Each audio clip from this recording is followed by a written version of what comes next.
प्रभु मेरी लाज रखना, बहुत समय व्यतीत हो चुका है। और वो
की है माता पिता ने, उसी समय आज मुरली मनोहर भगवान कन्हैया जेलों में पड़े हैं आगे, और जेलों में बढ़ के जहाँ माता पिता आज भगवान की आराधना कर रहे हैं।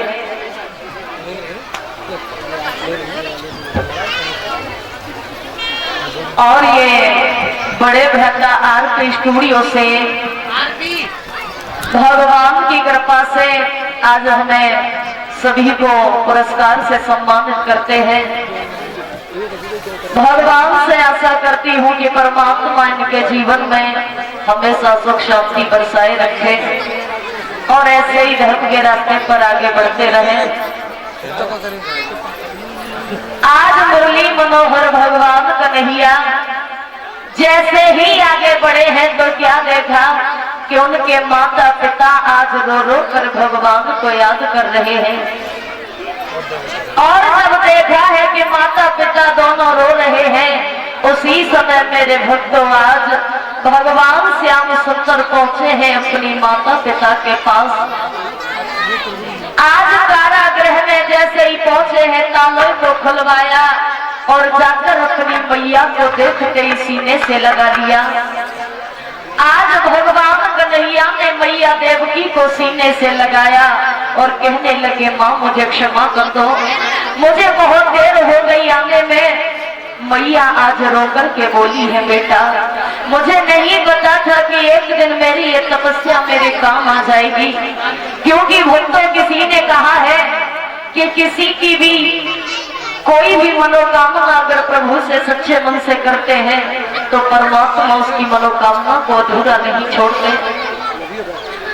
आज मैया रोकर बोली है, बेटा मेरी तपस्या आज रंग ला चुकी है, आज तुझे देखकर मेरी आत्मा बड़ी प्रसन्न हो गई है। अब मेरे भक्तों, भगवान श्याम सुंदर ने अपने माता पिता को कारागृह से बाहर निकाला। आगे पहुंचे हैं जहां नाना उग्रसेन आज जेलों में बंद है।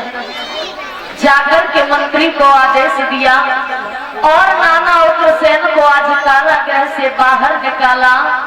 नाना उग्रसेन को आज सिंहासन पर बिठाला है, राज मुकुट शीश पर रखा और भगवान श्याम सुंदर उसी समय आज बड़ी ही प्रसन्नता के साथ रहने लगे हैं। और इधर मेरे भक्तों,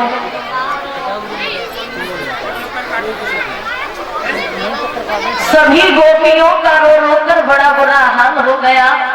एक दिन गोपियां सभी आपस में बैठ कर आज वार्तालाप करने लगी और कहने लगी है, बहन हमने भगवान श्याम सुंदर को जितना प्रेम किया, आज भगवान ने उतना ही हमें धोखा दिया। क्योंकि महाराज ध्यान रखना, किसी ने कहा है कि भगवान उसे बचा लेता है जो किस्मत का खराब होता है, लेकिन जिसकी नीयत खराब होती है महाराज वो हरगिज बचता नहीं है। क्योंकि भरोसा एक वो चीज बनाई है, किसी से कह दो कि हम इतने दिन में तुम्हारा ये काम कर देंगे, तो वो व्यक्ति हमारे लिए अपने मन में विश्वास की डोर जला लेता है और आशा लगा लेता है कि एक दिन मेरा ये कार्य पूर्ण हो जाएगा। और किसी ने कहा कि कुछ लोग ऐसे होते हैं जो विश्वास देकर तोड़ देते हैं। तो कहने लगे हैं उसी समय